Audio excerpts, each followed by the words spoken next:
সৎ মানুষ লাগবে ভাই, সৎ মানুষ লাগবে। আছে বাংলাদেশ জামাত ইসলামী, ইসলামী ছাত্র শিবিরের কাছে আছে।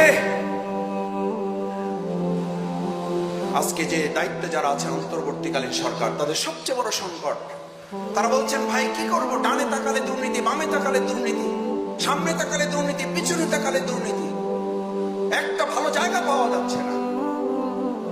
সুতরাং আপনারা আমাদেরকে সহযোগিতা করেন। এই সহযোগিতার সবচেয়ে বড় দেয়াল হিসাবে বাংলাদেশ ইসলামী ছাত্র শিবির এখন থেকে মীর মুগ্ধর সেই পানি লাগবে ভাই, পানি লাগবে অন্তর প্রশান্তি করেছিল।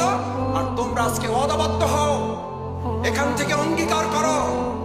বাংলাদেশে ওই সময় পানির সংকট ছিল, পানি দিয়ে আমাদের আন্দোলনকামী মানুষের অন্তর প্রশান্তি করা হয়েছে। আর আজকে বাংলাদেশের সবচেয়ে বড় সংকট সৎ এবং যোগ্য দক্ষ মানুষের। তোমরা স্লোগান নিয়ে রাস্তায় বেরিয়ে পড়ো, সৎ মানুষ লাগবে।